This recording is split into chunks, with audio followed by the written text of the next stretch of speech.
The plank is one of the most commonly prescribed exercises. Almost anyone can do it almost anywhere. It's great for strengthening our core and prevent us from lower back pain. Now, there's many variations of mistakes people tend to do, for example, bending at the knees, sagging of the hips, and shrugging of the shoulders. These mistakes can rob you of your time and also the possible gains that you could be getting from doing this hours on end. Now, a good quality plank is only needed to be done for 30 seconds to a minute, 3 to 4 sets, maybe 2 to 3 times a week. There's no need to do extreme holds for 5 to 30 minutes for functional movement.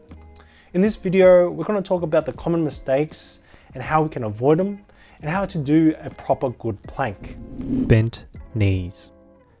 One of the most common mistakes people do whilst doing the plank is bending their knees.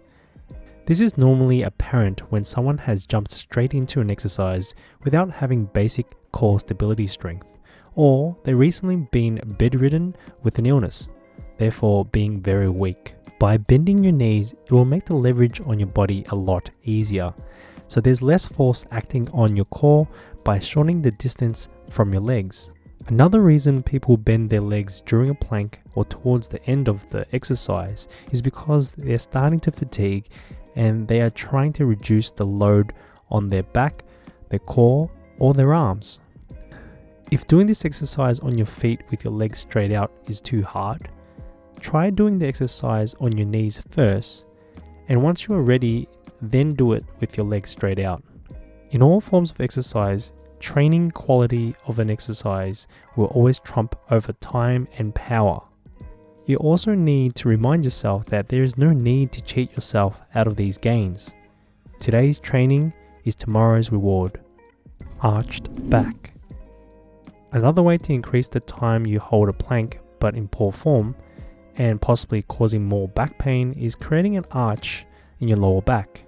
This is usually done by deactivating the abdominal muscles and not bracing your stomach muscles, creating a hip sag, which creates an anterior pelvic tilt, promoting tight hip flexors and even tight lower back muscles.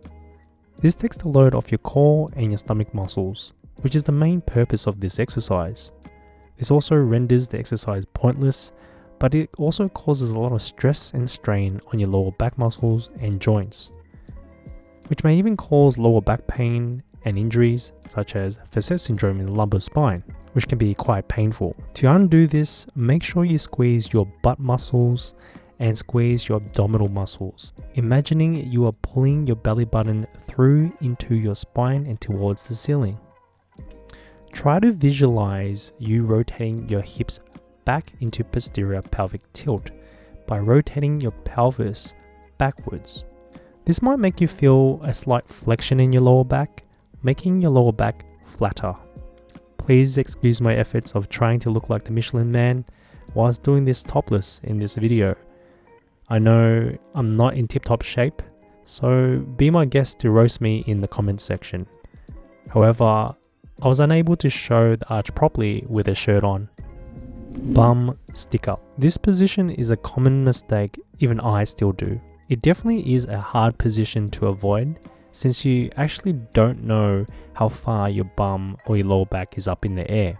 A good way to assess yourself is to do the plank exercise side on to a large mirror or place your phone with the front camera on, allowing you to record yourself so you can see yourself doing the exercise.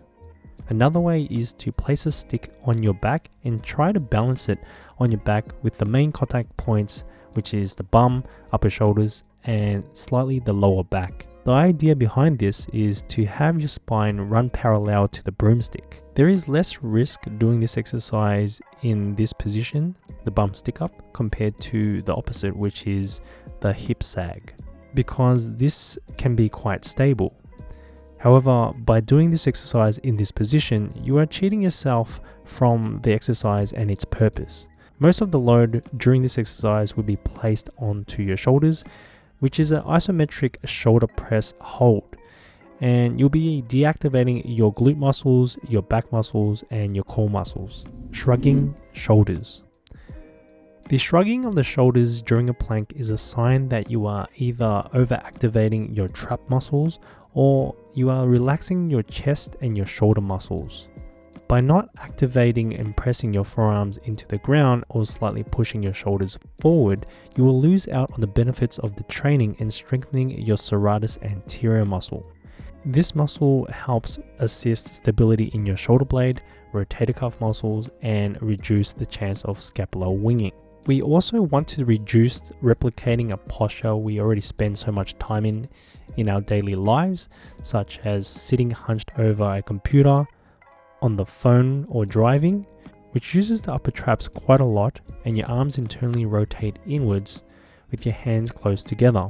Try to utilize your time to work on strengthening, mobilizing the joints and muscles we don't get to usually use most of the day.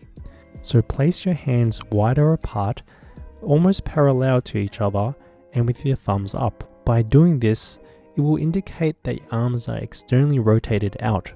Otherwise, your thumbs will point inwards if your arms are internally rotated. Forward head carriage.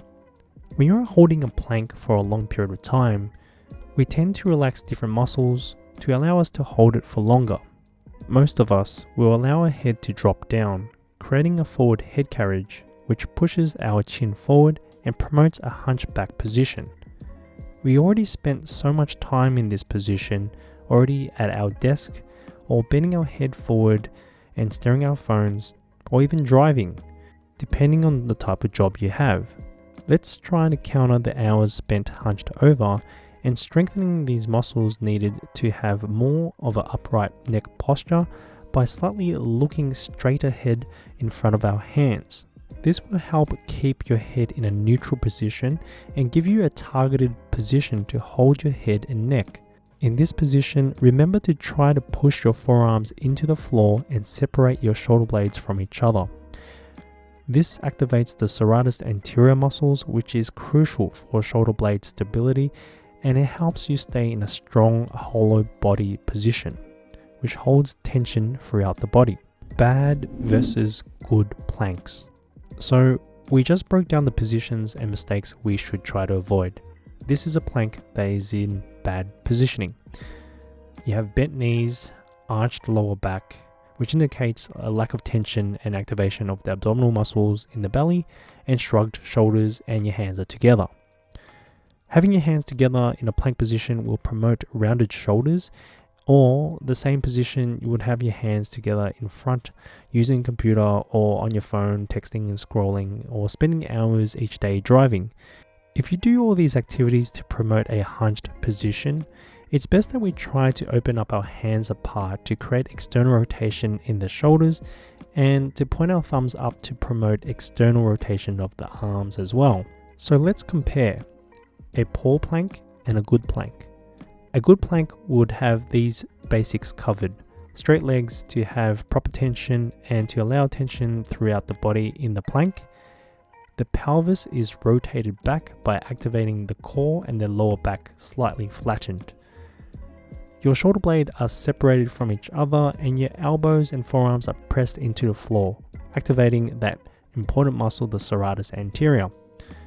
There is no tensing the upper trapezius muscle or slouching the neck muscles, pushing your head forward, promoting head forward carriage.